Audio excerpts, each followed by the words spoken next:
de Estudios Criminológicos y Ciencias Sociales de la República Dominicana, así como también en nombre del Observatorio Nacional de Estudios Criminológicos de nuestro país, pues expresarle que estamos altamente complacidos de poder contar con la presencia y asistencia de cada uno de ustedes en este lugar. Hoy que estaremos compartiendo una temática de vital importancia conocerla, como lo es la teoría del delito. Indicar que tendremos un ponente que cuenta con todas las condiciones académicas, científicas, personales y profesionales en este campo para por dar la temática correspondiente. Le vamos a pedir un compás de espera de 10 minutos para permitirle a los demás participantes que puedan ingresar y así todos desde el inicio pues disfrutar de esta importante temática que estaremos compartiendo para cada uno de ustedes en esta noche. Reiteramos, en solamente 5 minutos, en 5 minutos estaremos dando inicio formal a este encuentro, esto con la finalidad de permitir a los demás participantes que se integren para así todos juntos pues disfrutar de esta importante jornada académica bajo el tema teoría del delito. Vamos a dar inicio formal a este encuentro académico, como siempre, agradeciendo ampliamente el poder contar con la presencia y asistencia de cada uno de ustedes en este lugar.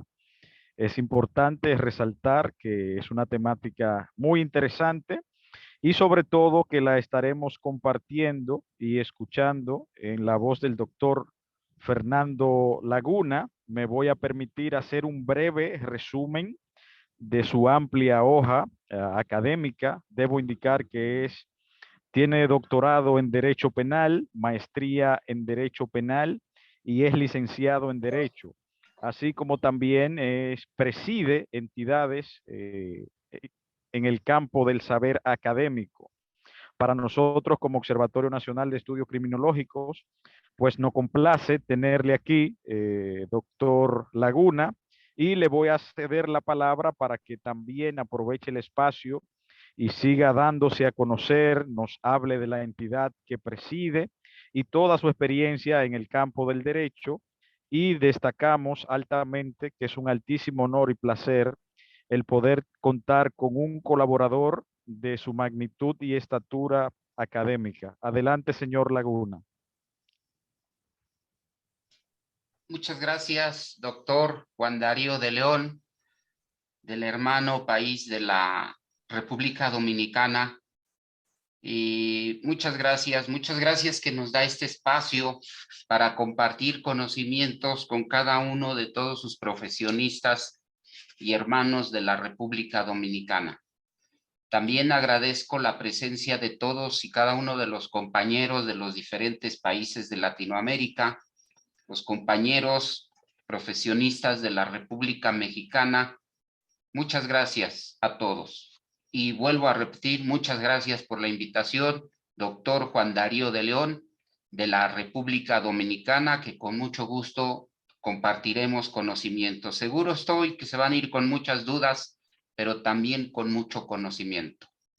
Gracias. Y bueno, pues como ya lo dijo el doctor Juan Darío de León, para los que no me conocen, soy el doctor Fernando Laguna Delgado, soy doctor en Derecho Penal, tengo una maestría en Derecho Penal, una licenciatura en Derecho, presido el Colegio de Abogados, Maestros y Doctores de la República Mexicana, de cual soy fundador, presido la Asociación Civil en apoyo a la generación de empleos y a la pobreza, aquí en el Estado de México, en Zumpango, y también soy rector y fundador del Instituto de Zumpango en Estudios Superiores en Criminalística, del cual me siento orgullosamente honrado en presidir. Pues muchísimas gracias a todos los que nos escuchan, muchos alumnos de los que están en Teoría del Delito y Derecho Penal, los estoy viendo nuevamente, pero sobre todo muchas gracias a los hermanos de República Dominicana y a los países de Latinoamérica. Bueno, pues sin más preámbulo, vamos a dar inicio a nuestra conferencia magna denominada Teoría del Delito, este mundo fascinante de la teoría del delito y del derecho penal. Bueno, pues iniciamos con los elementos del delito. Me voy a ir un poquito rápido porque tenemos 55 minutos y quiero abarcar un poquito más de lo que pudiéramos abarcar. Bueno, pues como ustedes saben, los elementos del delito son siete elementos que tenemos como elementos del delito, positivos y negativos. ¿Para qué sirven los elementos positivos y negativos del delito? Pues sirven efectivamente para que la fiscalía con los elementos positivos del delito trate trate de comprobar la conducta típica, antijurídica y culpable, que es el delito. ¿Qué es el delito? Es toda acción u omisión que sanciona las leyes penales. Bueno, en el Estado de México, aquí en México, tenemos que el artículo 6 del Código Penal nos dice que tenemos que comprobar la teoría pentatómica. ¿Qué quiere decir la teoría pentatómica? Que tenemos que comprobarle 5 elementos del delito para comprobar el delito, y que es la conducta típica, antijurídica, culpable y punible. Son 5 elementos. Si no los logra comprobar la fiscalía, nosotros como defensa tenemos los elementos negativos del delito, los elementos. El primero es la acción. La acción es el movimiento reflejo voluntario del ser humano. Tiene que haber un movimiento reflejo voluntario. La omisión es el movimiento reflejo involuntario del ser humano, el movimiento reflejo involuntario. No lo quería hacer. Sin embargo, cometió el delito, va a tener que responder por esa conducta reprochable al derecho criminal, pero de alguna manera va a ser bajada la pena, se va a atenuar la pena. Y tenemos otro elemento negativo que se llama falta de conducta. ¿Qué es la falta de conducta? La tenemos visualizada por una vis mayor, anoten, vis mayor, que es una fuerza mayor irresistible que el hombre no puede controlar, por eso también se cometen delitos, pero de alguna manera el sujeto activo no va a ser responsable de esa conducta, porque son los terremotos, los maremotos, son fuerza, dice vis mayor, es una palabra latina vis, y mayor quiere decir una fuerza mayor irresistible que el hombre no puede controlar. Es una falta de conducta y por ese medio también se cometen delitos. Y vuelvo a repetir, son los terremotos, los maremotos, los tsunamis, los vientos huracanados. Un ejemplo de eso, a ustedes han visto los espectaculares que ponen para anunciar algún artículo y que de repente ese espectacular se caiga. Bueno, únicamente el responsable que puso ese espectacular responderá por la reparación del daño, mas no habrá pena corporal, porque fue una fuerza exterior irresistible. Claro, si le comprueban que lo que hizo y puso ese espectacular de alguna manera con deficiencia de materiales, entonces será responsable. Mientras, no será responsable. Más adelante tenemos la vis absoluta. La vis absoluta estamos en falta de conducta, no se me pierdan, estamos en falta de conducta. La vis absoluta es los elementos endógenos del ser humano, endógeno entendiéndolo de adentro, y tenemos entre ellos el sueño, el sonambulismo, el hipnotismo y los ataques epilépticos. Toda persona que cometa un delito bajo ese trastorno temporal no tendrá punibilidad. La punibilidad es la pena que impone el Estado. Recordemos que la teoría del delito y el derecho penal son lenguajes universales en todo el mundo. En todo el mundo tendremos una conducta, una tipicidad, una antijuridicidad, una culpabilidad, una imputabilidad y una punibilidad. En todo el mundo. Pero hay países donde nada más le requieren, o estados de la República, donde nada más les requieren que la conducta sea típica, antijurídica y culpable. Una teoría tritómica. Seguimos. Entonces ya vimos que por la vis absoluta tampoco es punible. El Estado le dice, si tú cometiste un delito bajo este supuesto de la vis absoluta, y lo repetimos, es el sueño, es el sonambulismo, el hipnotismo y los ataques epilépticos. Si la persona cometió un delito bajo este supuesto, no va a tener pena, no va a tener pena alguna. Seguimos. El segundo elemento del delito, que es muy largo, la realidad para su estudio requiere mucha precisión, pero vamos a tratarlo de compactar. La tipicidad. Y el concepto de tipicidad es el encuadramiento de la conducta al tipo penal, que debe estar exactamente como lo describió el legislador en el Código Penal. En algunos países del mundo tienen Código Nacional Penal, donde abarca todo su territorio. Aquí en la República Mexicana nosotros tenemos un Código Penal para cada estado de la República, para cada entidad federativa, pero tenemos un Código Nacional de Procedimientos Penales para todo el país. Ya está en proceso y ya está en el Senado para que ese código se convierta en un código nacional. Mientras seguiremos con nuestro Código Penal en cada entidad federativa. Entonces decimos que la tipicidad es el encuadramiento de la conducta al tipo penal. Si no encuadra la conducta, hay una atipicidad o ausencia de tipo, que es un elemento negativo. La tipicidad es el elemento positivo, la atipicidad es el elemento negativo o la ausencia de tipo. ¿Pero para qué sirve? Pues sirve para efectivamente saber nosotros, los abogados defensores, poder decir, aquí hubo una atipicidad o una ausencia de tipo. Por ejemplo, en el delito de robo, dice que comete el delito de robo el que se apodera de un bien ajeno mueble sin consentimiento del que lo tenga. Pero hay algo importante aquí. También en nuestra legislación, en nuestro código sustantivo, nosotros tenemos el delito de asalto. Les pongo un ejemplo.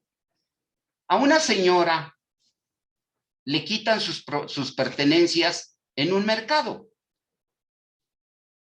y de repente va y denuncia ante el Ministerio Público un asalto. Dicen que la asaltó la persona X y que ese sujeto lo detienen. Y dice, es que fue un asalto. Y de repente nuestro tipo penal dice que asalto es el que se apodere de cosas ajenas en un lugar despoblado. Entonces, ya no fue un asalto, ¿verdad? Porque el supermercado es un lugar poblado. Entonces estamos en un supuesto de una atipicidad o ausencia de tipo. Y como ese ejemplo, pudiéramos ver más ejemplos.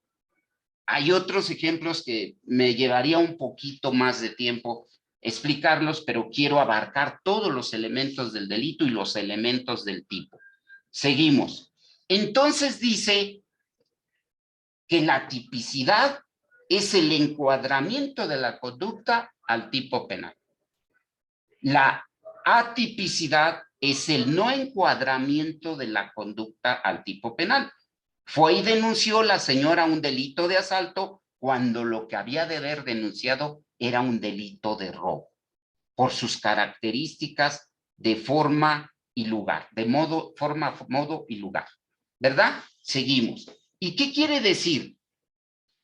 En el artículo 14 constitucional de nuestra Constitución Política de los Estados Unidos, dice que nadie puede imponer una pena por analogía o mayoría de razón. ¿Esto qué quiere decir?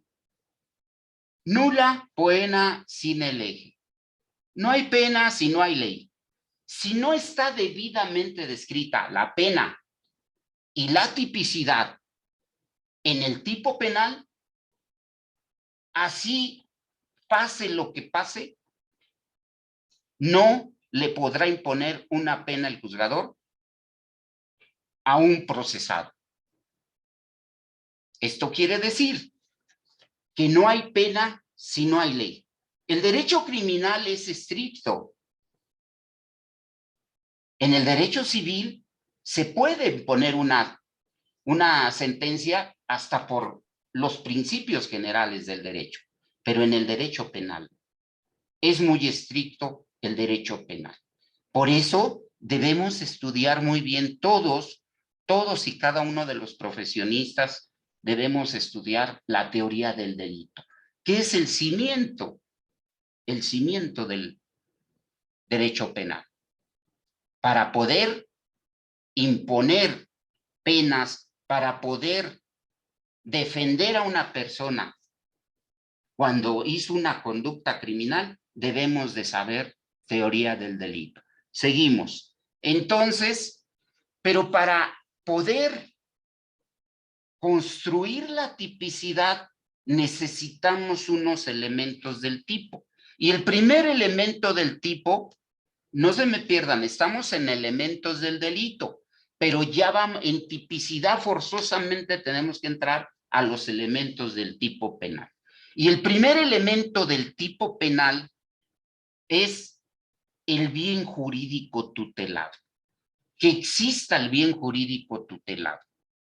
Si no existe bien jurídico tutelado agredido, entonces estamos en una atipicidad. Segundo elemento del tipo. El sujeto activo en cuanto a su calidad o número. Hablar del sujeto activo en cuanto a su calidad y número, tendremos que entender que los tipos penales, supongamos, en el tipo penal de delincuencia organizada, dice, comete el delito de delincuencia organizada cuando tres o más sujetos se unan para cometer un delito. Ahí nos pide en el elemento del tipo penal en cuanto a su calidad y número, nos está pidiendo número en el tipo penal. Si son los sujetos los que cometen el delito, no hay delincuencia organizada. Otro, feminicidio. Nos dice que se comete el delito de feminicidio el que prive de la vida a una mujer. Pero no todo el que prive de la vida a una mujer comete feminicidio. Un ejemplo. Juan Pérez va en su vehículo. Va manejando a la velocidad permitida. Pero de repente se atraviesa una persona del sexo femenino. La atropella y fallece. ¿Es feminicidio? No, porque el feminicidio nos pide medios de formas y circunstancias previstas en el tipo. Es otro elemento del tipo. Y para que se dé el feminicidio, debe de haber primero una relación entre el sujeto activo y pasivo. Segundo, las formas y medios de cometer el delito. ¿Sí me comprenden? Imagínense que a su cliente lo están culpando de feminicidio porque mató a una mujer. Pero hay que revisar si tienen relación el sujeto activo y el pasivo. ¿Y esto por qué es importante conocer los elementos del tipo?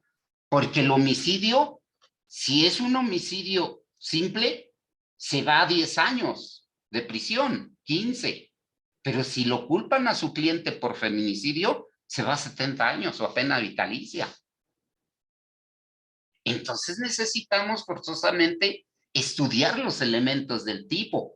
Sí, su señoría, sí privó mi cliente de la vida a una mujer, pero no hay modo, no hay medios y formas y circunstancias en el tipo como el tipo penal lo prevé. Por eso es importante, les digo que la tipicidad es un poquito largo, de analizar y de estudiar, pero lo estoy haciendo un poquito compacto.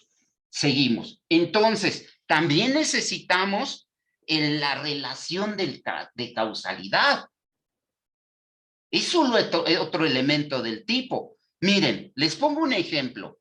En hablar de nexo de relación de causalidad, estamos hablando del nexo causal. Pero les pongo un ejemplo. Juan y Pedro se pelean en la vía pública. Pedro, pues es más hábil para los golpes, pero también lleva una navaja y se la entierra a Juan. Los vecinos le hablan a la ambulancia y se llevan a Juan, y adelante en el semáforo se pasa el alto la ambulancia, se voltea y muere Juan. Pregunta: ¿van a culpar a Pedro por el homicidio? Aquí hay que comprender, aquí es importante el nexo causal. Porque no hay una relación causal entre la conducta y el resultado. Sí va a responder Pedro por el que le metió la navaja a Juan, pero no puede responder por el homicidio. ¿Por qué no puede responder por el homicidio? Porque no hay una relación de causalidad o no hay un nexo causal entre la conducta y el resultado. Eso es el nexo causal. Debe de haber una conducta y un resultado. Pero entre esa conducta y ese resultado, para cometer el hecho criminal, debe de haber una relación de causalidad o un nexo causal. Si no existe, entonces estamos en un supuesto de una atipicidad. No existe el delito. Eso nos dicen los causalistas. Acuérdense que hay 3 doctrinas predominantes a nivel mundial, que es el causalismo, el finalismo y el funcionalismo. Son temas muy abundantes, pero nada más se los quería comentar. En el finalismo, en la teoría finalista de la acción, no existe el nexo causal. Simplemente los finalistas dicen: yo quiero la conducta y el resultado. A mí no me interesa el nexo causal.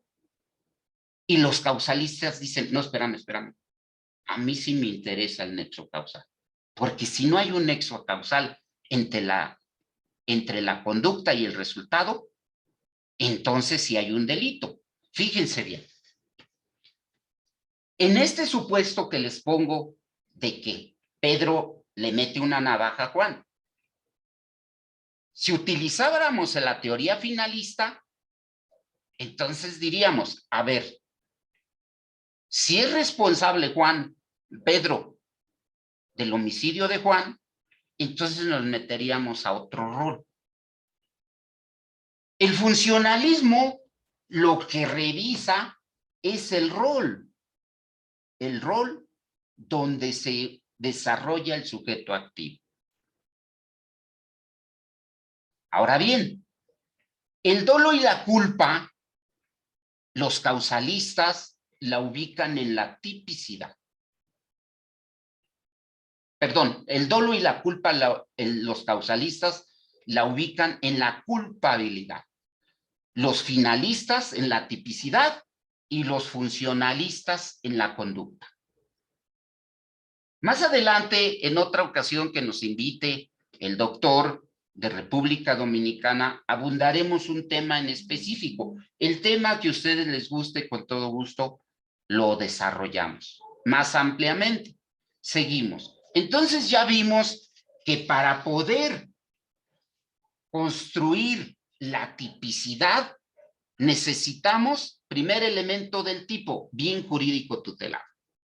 Segundo elemento del tipo, los sujetos activos en cuanto a su calidad y número. El tercer elemento del tipo, la relación de causalidad, el nexo causal. Cuarto elemento del tipo, las modalidades, los medios, formas y circunstancias previstas en el tipo. Quinto elemento del tipo, las modalidades de tiempo, lugar u ocasión. Les decía, en el delito de asalto nos piden modalidades de tiempo, lugar u ocasión. Nos pide de lugar que sea solitario. Para que se dé el delito de asalto, debe de ser en un lugar solitario, porque así lo describe el legislador. Porque el delito de asalto sube la punibilidad. Lo que estamos revisando es que si no conocemos los elementos del tipo, vamos a dejar a nuestro cliente a la deriva. ¿Por qué? Porque le vamos a quitar muchos años de prisión. Está bien. Ya robó, ya asaltó, sí, pero ahora queremos ver bajarle la punibilidad. ¿Correcto? Seguimos. También, bueno, necesitamos el objeto material. El objeto material, estamos hablando en un homicidio del cadáver, del muerto, pero si no existe. Dicen, es que mató a Juan Pérez, sí, pero no está el cadáver, no está el muerto. O no quiere decir dónde está. Entonces estaríamos en un supuesto de otro delito, desaparición forzada, no de homicidio. Seguimos. Ahora nos vamos a ir a la culpabilidad. Nos vamos a ir a la antijuridicidad. Ya vimos la acción, la tipicidad, nos vamos a la antijuridicidad. Y decimos que la antijuridicidad es lo contrario a derecho. Pero no todo lo contrario a derecho es un delito. Por lo menos aquí en la República Mexicana, no toda conducta reprochable es un delito. Únicamente será un delito lo que esté descrito por el legislador en el Código Sustantivo. Si no está descrito en el Código Sustantivo, entonces será una sanción administrativa. Y ahí entramos al bando municipal o a los reglamentos de tránsito, ¿verdad? Pasarse un alto no es un delito, a menos que se estrelle y cometa lesiones o daño en los bienes, mientras no lo es. Entonces estamos hablando de la antijuridicidad. Y decimos que es contrario a derecho, pero no todo lo contrario a derecho es un delito, porque lo sancionan los reglamentos y los bandos municipales en los municipios. Pero su elemento negativo, aquí es un tema muy bonito, su elemento negativo de la antijuridicidad, encontramos las causas de justificación. Y en las causas de justificación, en el inciso A, vamos a encontrar la legítima defensa. Que nos hemos llevado clases completas de legítima defensa hablando de las ofendículas. Primero vamos a hablar de una causa de justificación, donde el Estado, al cometer una conducta reprochable al derecho criminal, le dice, no te preocupes. Si cometiste homicidio en legítima defensa, te perdono. Pero debe de tener características específicas la legítima defensa, y tiene 3. La primera, que sea real, eminente y actual. 3 elementos fundamentales. Porque si no estamos en ese supuesto, estamos en un supuesto de exceso de legítima defensa si no valoramos esos 3 supuestos, que sea real, eminente y actual. Fíjense bien, una persona está cargando combustible a su vehículo. De repente, por el espejo, esta persona es militar y trae un arma en la codera. Y de repente, por el espejo retrovisor ve que se viene acercando una persona que lleva metida la mano en esta parte. Se ve una persona media no muy bien encarada y por su vestimenta lo juzga y dice, esa persona es delincuente. Al pararse en su ventanilla del militar, apenas le va a hablar y le mete un disparo en la frente y lo mata. Corre su acompañante y le dice, ¿por qué lo mataste? Si lo único que te pedía pedir era una moneda, porque está lisiado. Por eso llevaba la mano aquí. Antes, en nuestro código sustantivo, existía la legítima defensa putativa.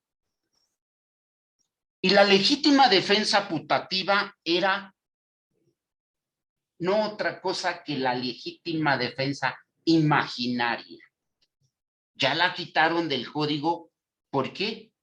Porque había muchos homicidios por ese sentido. Otro ejemplo de legítima defensa. Fíjense bien. Juan y Pedro, Juan está en su casa durmiendo. De repente empieza a escuchar unos toquidos muy fuertes y ve que Pedro llega. Y como ya traen problemas muy serios, dice, ya viene a fregar. Cuando apenas va abriendo la puerta Juan, antes de eso agarra su arma y se la enfunda al cinturón Juan. Juan está en su casa descansando. Y Pedro llega y cuando apenas va abriendo la puerta, le da una patada a Pedro a la puerta y se introduce al domicilio. En ese momento, Juan, como es más hábil con la pistola, pero se da cuenta que Pedro también bien armado, le dispara con una 357 Magnum, que es una pistola de alto impacto.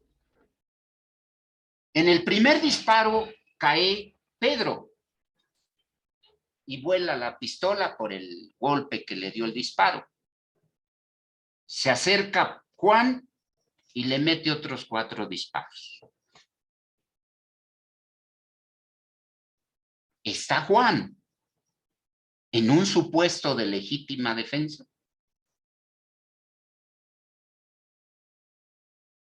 Sí, ¿por qué? Y no por qué. Miren, en esta ponencia, el doctor de León nos da la oportunidad de que las preguntas las hagamos al final.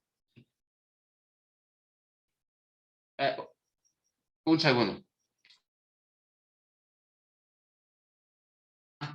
Es que me está aquí mi hija Rosy me está diciendo que el doctor Juan nos está diciendo, nos habían dado 55 minutos, pero es 1 hora completa. ¿Correcto? Continuamos. A lo que quiero, al iniciar la legítima defensa, les dije que hay 3 supuestos. Que la agresión sea real, eminente y actual. Entonces, en el ejemplo que yo les puse ahorita, donde Juan le hace un disparo, por el impacto, Pedro avienta el arma y Juan llega y todavía le hace 4 disparos. En estricta lógica ya no está en una legítima defensa. Muchos podrán decir es que se metió a su casa y todo. No, porque basados en los 3 supuestos, el primero, que sea real la agresión eminente y actual, sí hubo una agresión real, porque los 2 estaban armados. Pero ya no es actual. Y ustedes van a decir, a ver, doctor, ahí ya no le comprendí. ¿Por qué ya no es actual? Porque en el momento que le hizo el primer disparo, Juan, la pistola salió volando y cayó. El cuerpo todavía vivo de Pedro, y en ese momento cesó. En ese momento cesó la agresión actual, por eso ya no es actual. Y en ese momento, en décimas de segundo, se convierte en un delito doloso.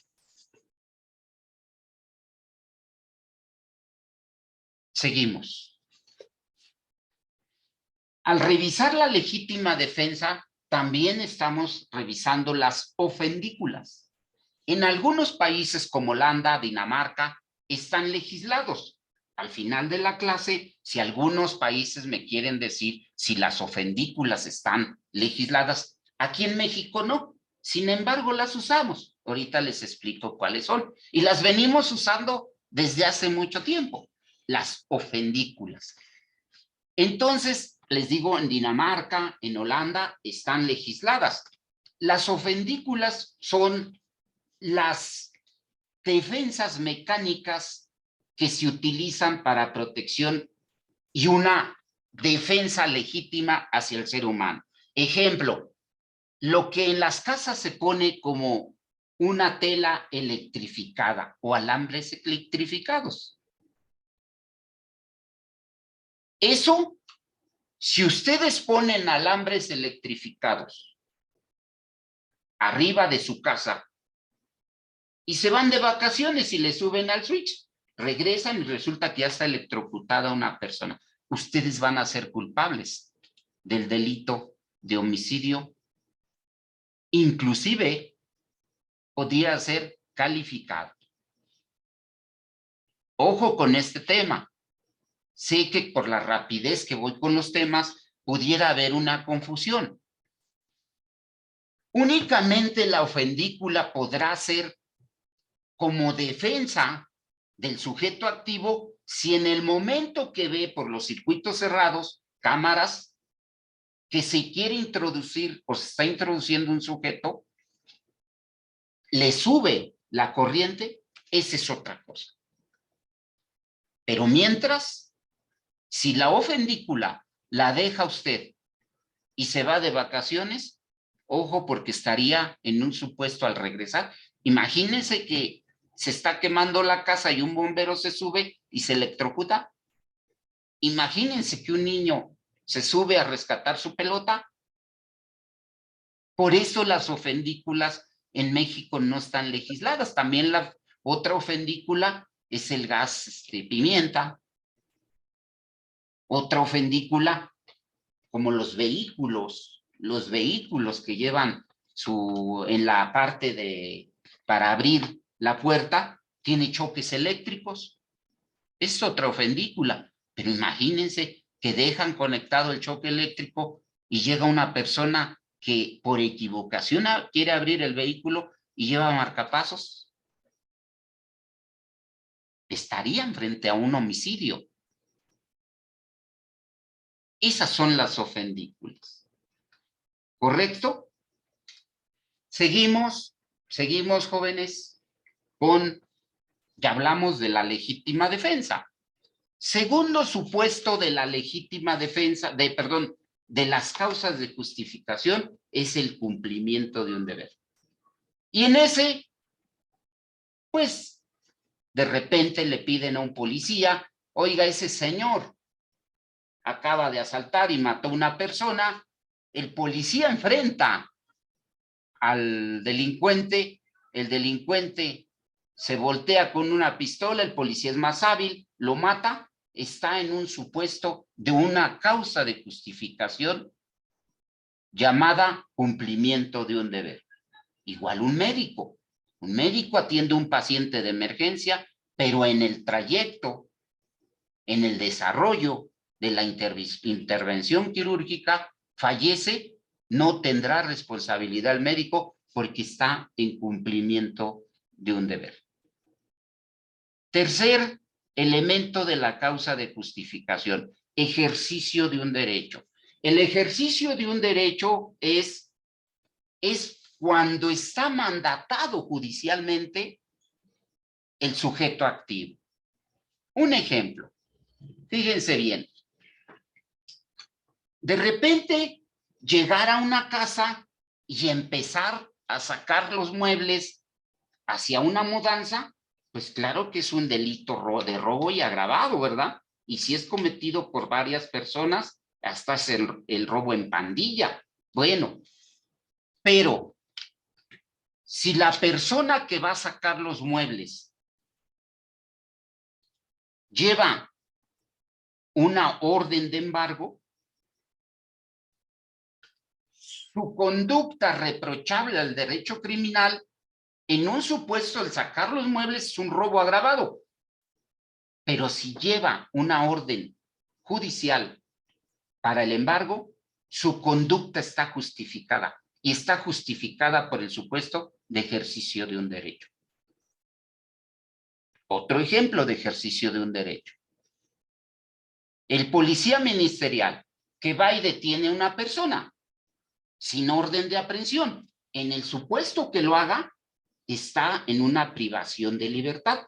Pero si lleva un mandato judicial donde lleva una orden de aprehensión, entonces él está, su conducta reprochable al derecho criminal está justificada porque esa persona la va a poner a disposición de un juez. Entonces está en ejercicio de un derecho. Cuarto elemento de la causa de justificación. Cuarto elemento. Cuarto elemento. Seguimos. El cuarto elemento de la causa de justificación, donde la conducta reprochable al derecho criminal está justificada con el elemento negativo de la antijuridicidad, que es la causa de justificación. El estado de necesidad.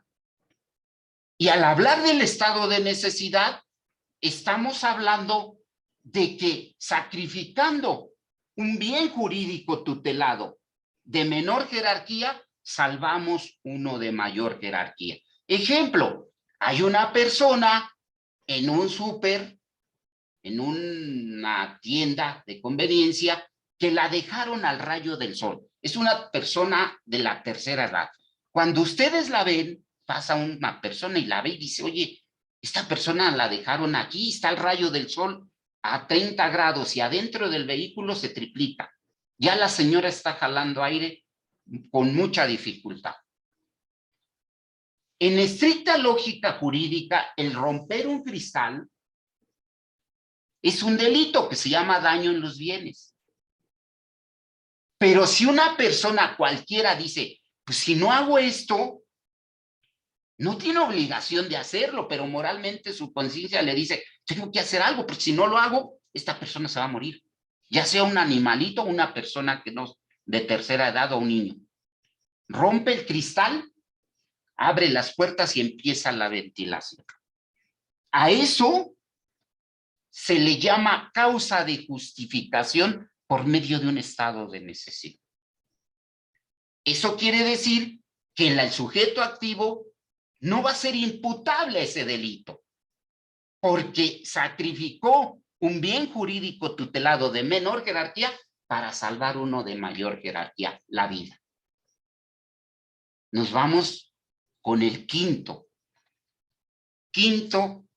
elemento de la causa de justificación. El impedimento legítimo. ¿De qué nos habla el impedimento legítimo? Del secreto profesional, jóvenes abogados. Un abogado, por su profesión, no puede ni debe revelar información de su cliente y no puede ser obligado. Un sacerdote, por su profesión, no puede ni debe. Otro que tiene impedimento legítimo es el médico. Al médico que le van a impedir información sobre un paciente, él goza de ese beneficio del secreto profesional. No puede revelar información confidencial de un paciente. Si ese paciente tiene SIDA, si ese paciente tiene tuberculosis, por ningún motivo el médico puede revelar información. Si se lo quiere obligar una autoridad, tiene un impedimento legítimo y tiene una causa de justificación donde no va a tener un delito. A un abogado, así sea el asesino más cruel que pudiera existir, y de repente deja la defensa de ese asesino y llega la autoridad y le dice, usted abogado llevaba esa defensa. Queremos saber más sobre esta persona. Pues, ¿qué creen? Que no les puedo revelar nada. ¿Por qué? Porque el impedimento legítimo, el secreto profesional me favorece. Y si yo les revelara información, cabe en una sanción penal. El sacerdote, el médico, ¿y quién otro dijimos? ¿Estamos de acuerdo? Entonces, seguimos. Ya hablamos del impedimento, ya hablamos de las causas de justificación como la legítima defensa, ya hablamos del estado de necesidad, ya hablamos del impedimento legítimo, y el último supuesto, la obediencia jerárquica. Pero ojo con la obediencia jerárquica. Cualquier persona, en sus 5 sentidos, sea de la clase social que sea, sabe que matar es un delito. Pero si a un militar le dicen, un superior le dice, mata a esa persona o mata a ese militar, esa no es obediencia jerárquica, jóvenes. Esa no es obediencia jerárquica. No va a estar en un homicidio. Obediencia jerárquica, les pongo un ejemplo. Fíjense bien. De repente hay una manifestación y en la manifestación están cerrando una avenida principal. Ya entraron en diálogo los jefes superiores del mando de los antimotines y pues señores, retírense porque están tapando una vía pública y no quieren. Entonces se da la orden de abrir la avenida. Esa sí es una obediencia jerárquica. Lo que suceda en esa orden, los policías no van a ser responsables. Porque están en una causa de justificación. Habría que revisar el uso de la fuerza pública, habría que revisar todo, pero ellos están en un supuesto de causa de justificación. ¿Por medio de qué? De una obediencia jerárquica. Nos vamos al cuarto elemento del delito. La culpabilidad. Y la culpabilidad tiene su elemento negativo que se llama la inculpabilidad. Y vaya que es un tema extenso. Yo escribí un libro de este tema, culpabilidad. Y es un libro muy bonito y muy amplio. ¿Y de qué se trata la culpabilidad? La culpabilidad se estudia desde 3 puntos de vista muy importantes. Se estudia como fundamento de la pena. Ningún juez puede imponer una pena más arriba del delito que haya cometido el sujeto activo. En las formas y todo lo que requiere un elemento, un delito. Si lo cometió de conducta dolosa o si lo cometió, no es lo mismo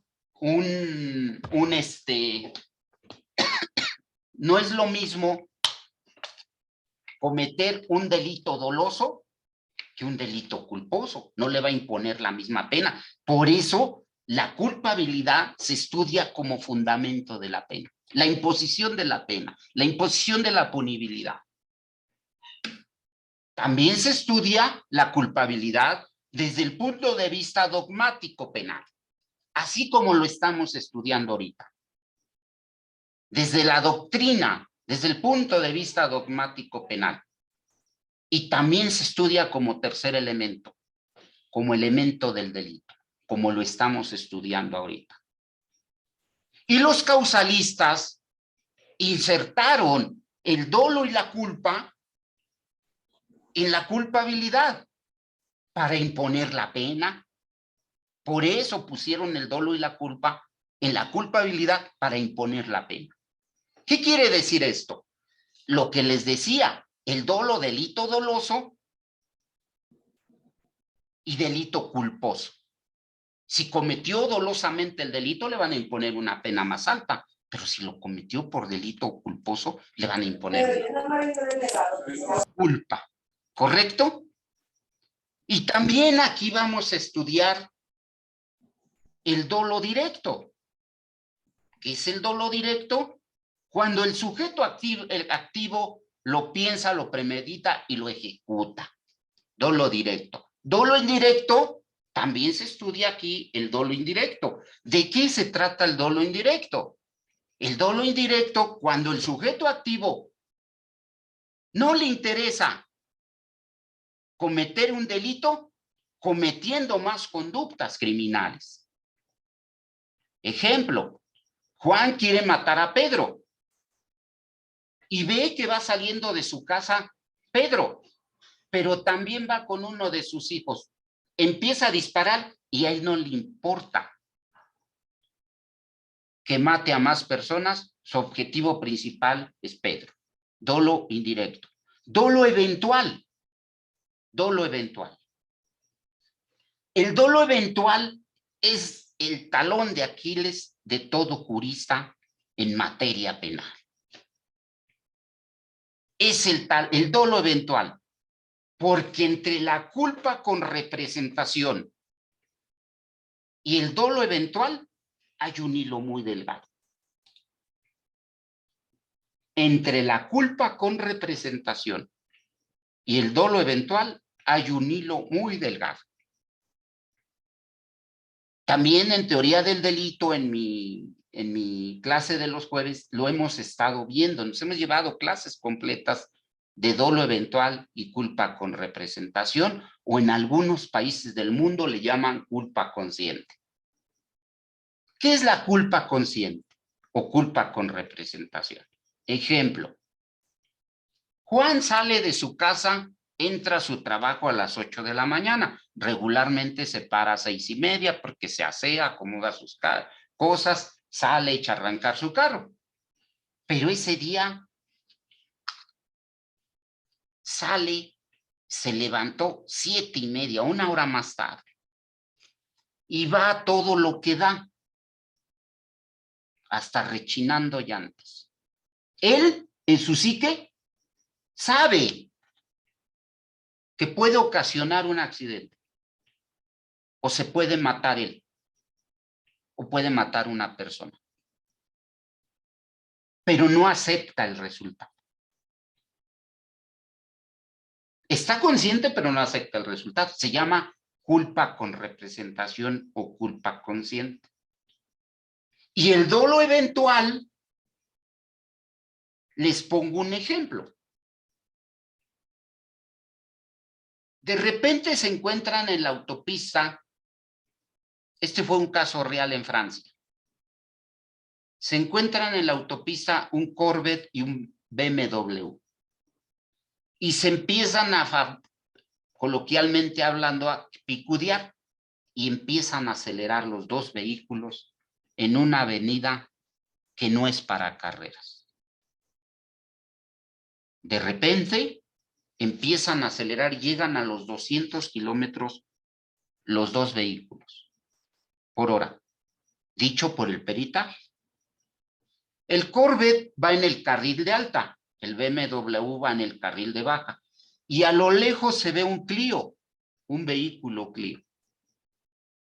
Y los dos no desaceleran ni una milésima de segundo. El Corvette cree poder meterse antes que el BMW para poder librar al Clio. No lo logra. Se estrella atrás del Clio y fallece la mamá y la niña.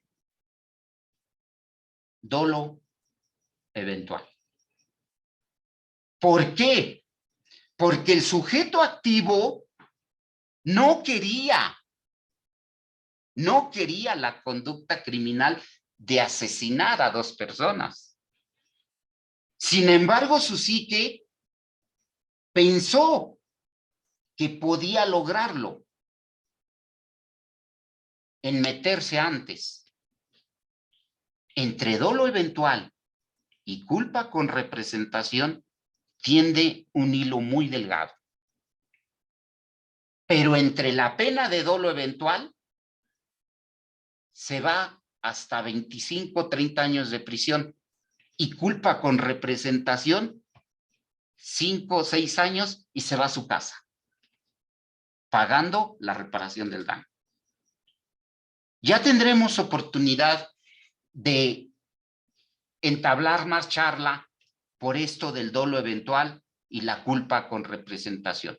Pero un abogado penalista que domine estas dos figuras jurídicas logrará lo que no tiene ni idea. Le baja la pena a su cliente entre dejarlo en prisión de 20 a 25 años o a 5 años por culpa con representación. La teoría del delito es fascinante. Es un mundo muy fascinante. Es el cimiento del derecho penal. Todo penalista debe no conocer teoría del delito, la debe de dominar.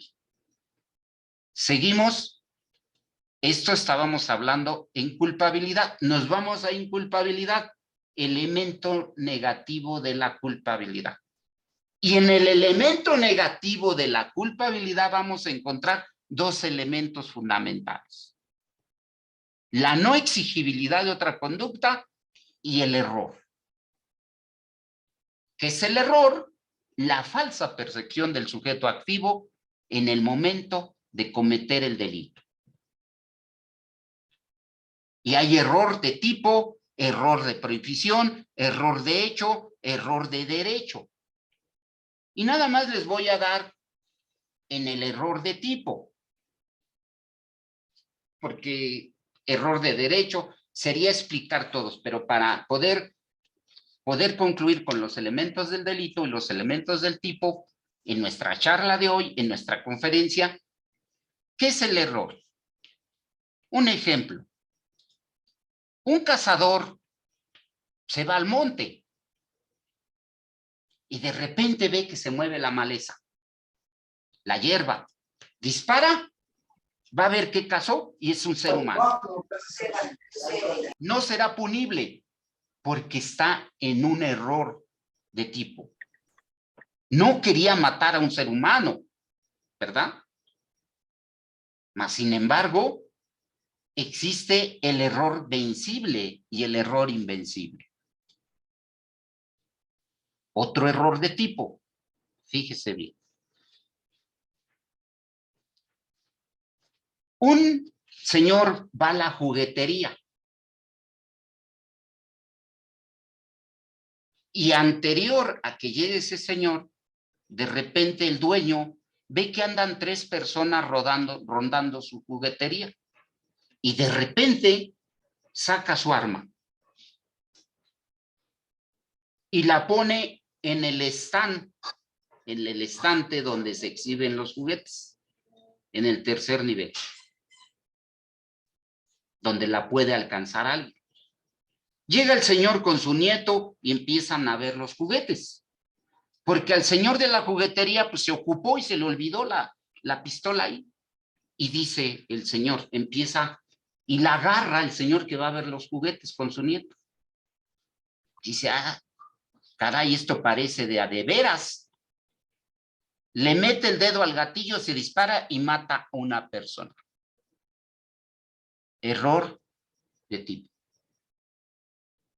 No será punible su conducta. Y hay error vencible y invencible. Él está totalmente en un error invencible. Él, ¿cómo va a saber que allí hay una pistola exhibida?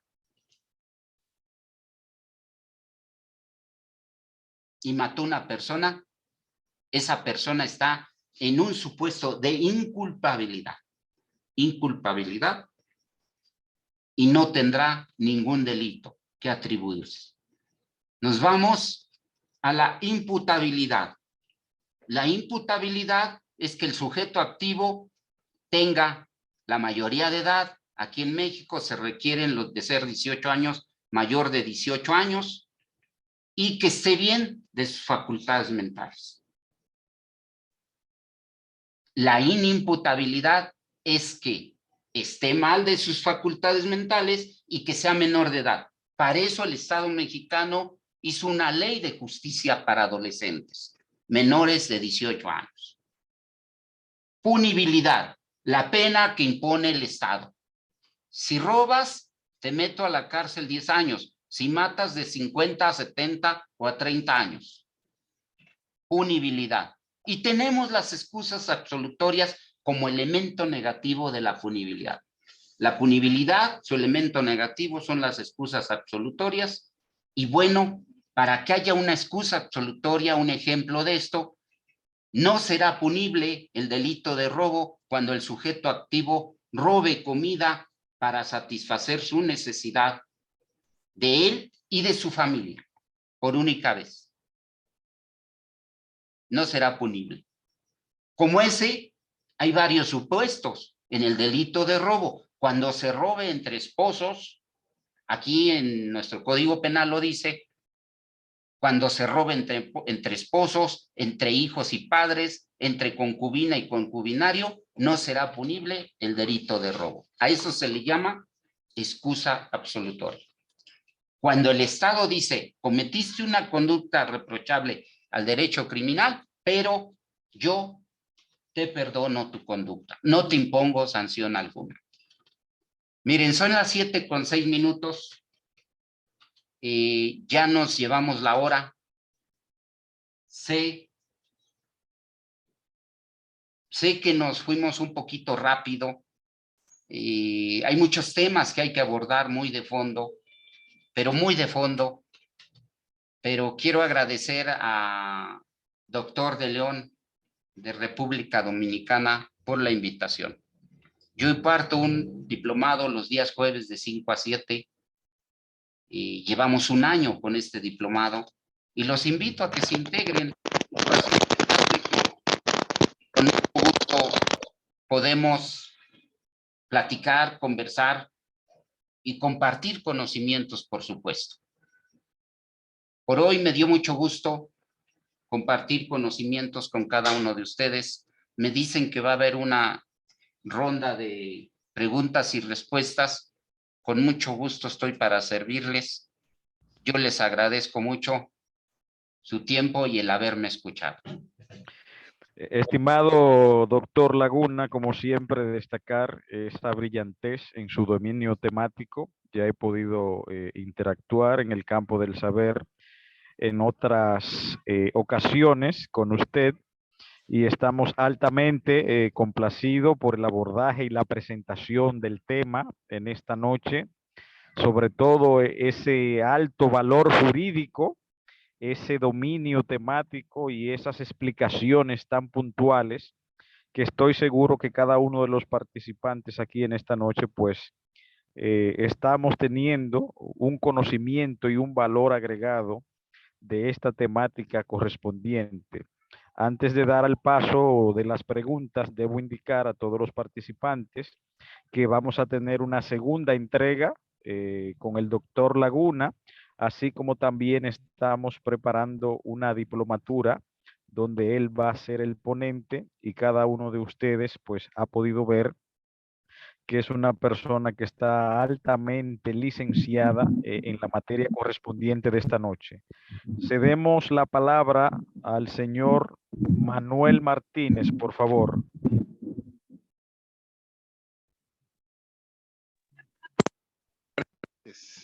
Buenas noches a todos. Felicidades al doctor Laguna por su ponencia. Mi pregunta es con relación a, al tema, por ejemplo, de la limitante que tenemos, digamos, los abogados en revelar cierta información de nuestros clientes, ¿verdad? Por el sigilo profesional, etcétera. Sin embargo, en mi país, Nicaragua, hay una ley que nos obliga a los abogados, y esto no es solo de Nicaragua, entiendo de que esas son políticas del Banco Mundial, etcétera, ¿verdad? Pero nos obligan a nosotros nos obligan a reportar actividades que nosotros creamos o que la ley ya señala como sospechosa. Por ejemplo, si una persona compra un inmueble con un valor mayor de 100.000 córdobas, entonces yo estoy obligado a denunciar a esta persona como una actividad sospechosa.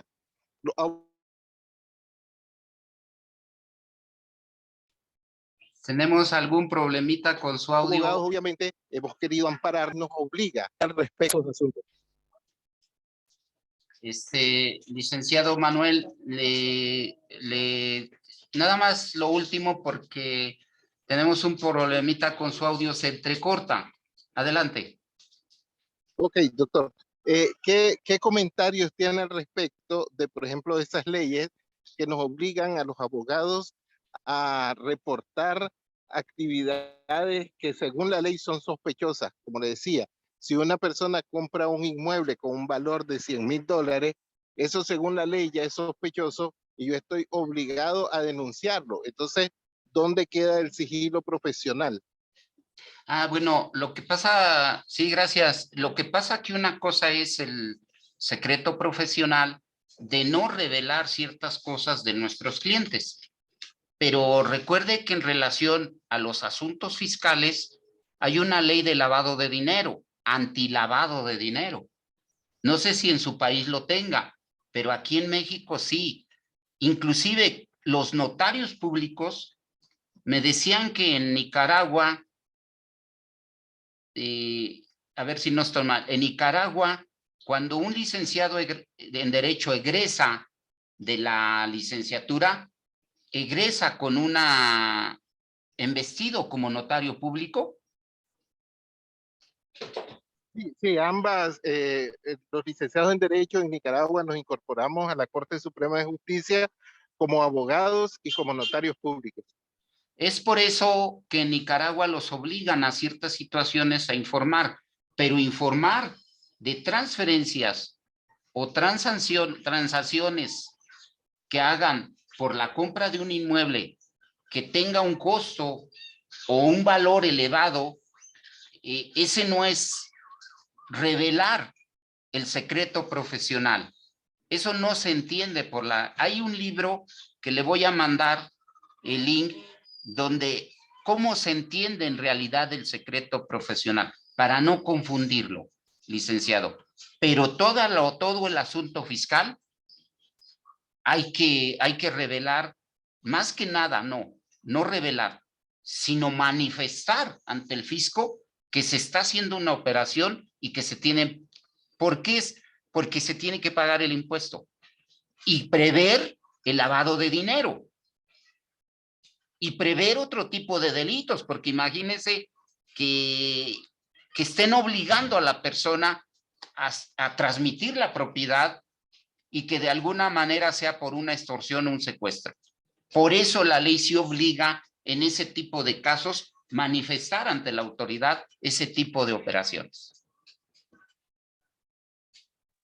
Muchas gracias. Quedó muy clara su respuesta. Gracias. Adelante, adelante. En ese mismo orden vamos a dar la palabra al señor Juan Carlos Escobar para preguntar.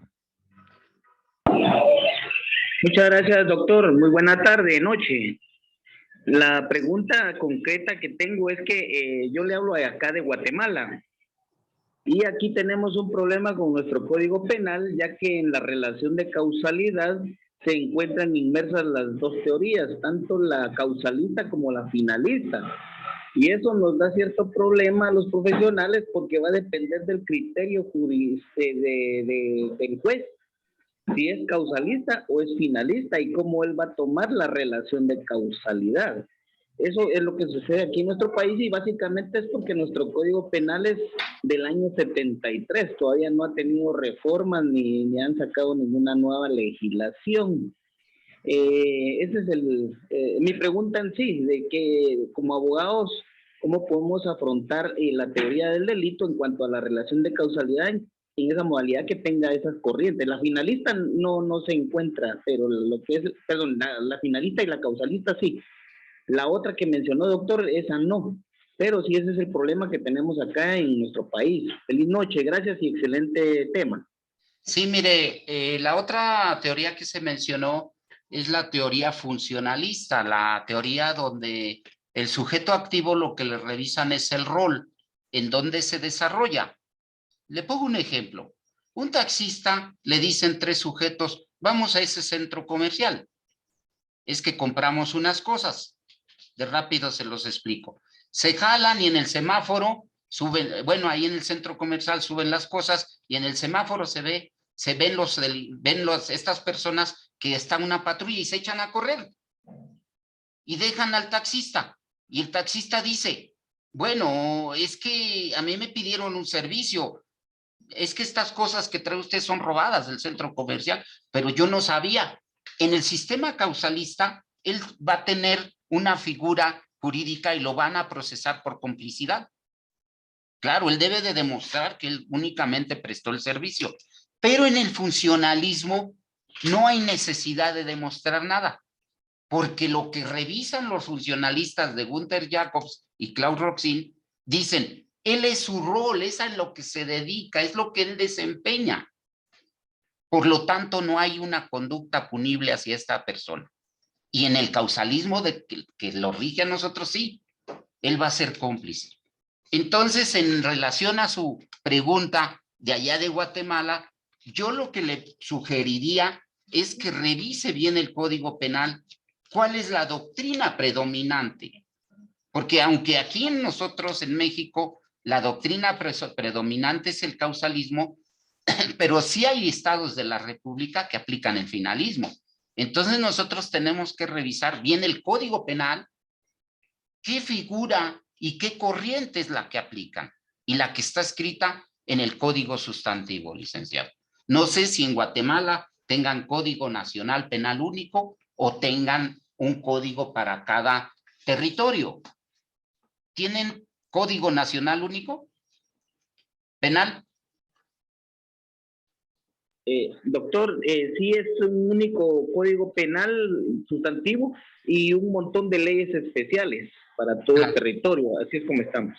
Entonces, habría que revisar, si gusta usted, envíemelo, su código penal, y yo le apoyo para hacer valer algunas figuras jurídicas dentro del territorio de Guatemala. El derecho está, nada más hay que hacerlo valer. Pero ¿cómo lo vamos a hacer valer? Teniendo la ley en la mano y estudiando demasiado.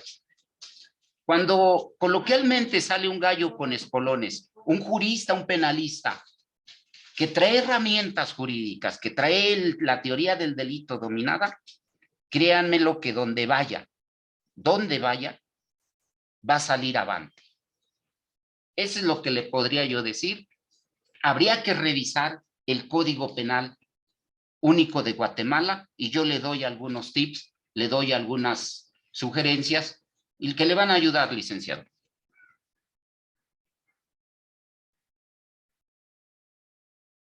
Excelente respuesta, doctor Laguna, como siempre, a su altura académica. Damos la palabra a Justa Caridad Jiménez, por favor, en estos momentos.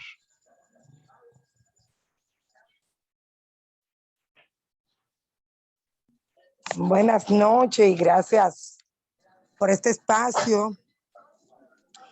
Felicitaciones para el exponente, muy buena exponencia. Yo quiero decir algo sobre que él dijo sobre no decir los secretos de una enfermedad que tenga un cliente. O sea, el abogado no debe nunca decir una enfermedad que tenga un cliente, como por ejemplo un enfermo con SIDA y demás. Pero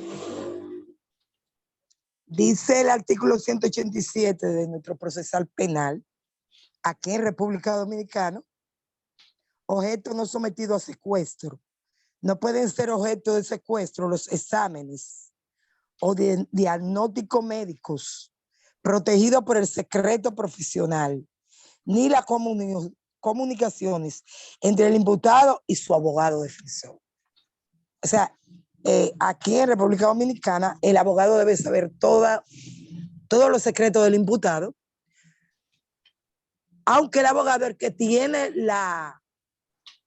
para tumbar la pena del victimario, del criminal, del delito, de quien sea, porque sabe cómo lo va a hacer, pero el abogado siempre debe saber la verdad de los hechos, qué pasó, qué hay, cómo se cometió el flagrante delito. ¿Fue infragante? ¿Fue sin querer?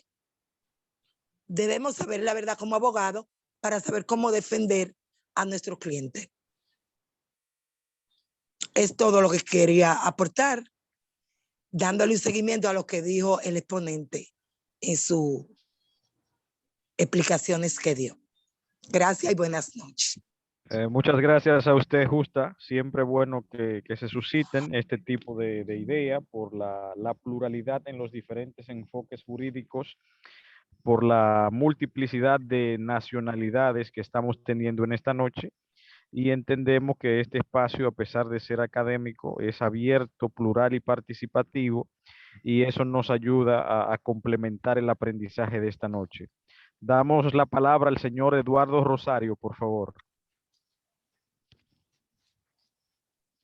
El señor Eduardo Rosario puede hacer uso de la palabra.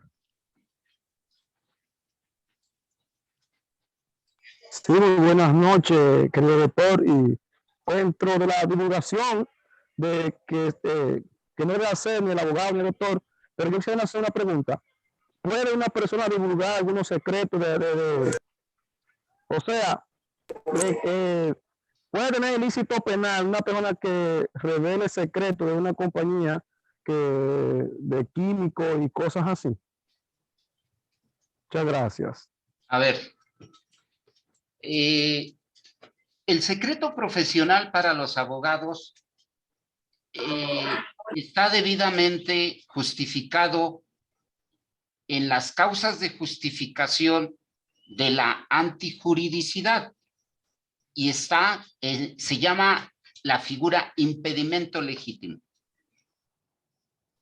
Entonces el abogado, el sacerdote, el médico no están obligados, además que si lo revelan pueden caer en una responsabilidad penal, pero nadie los puede obligar a revelar absolutamente nada de su cliente, ni de su defenso, ni de su paciente. En relación a las empresas los hacen firmar documentos de confidencialidad, porque hay empresas automotrices como la Ford, la General Motors, la Chevrolet, todas las que ustedes conocen. En relación a las personas, vamos a dirigirnos a los pintores, al pintor, al que pinta vehículos.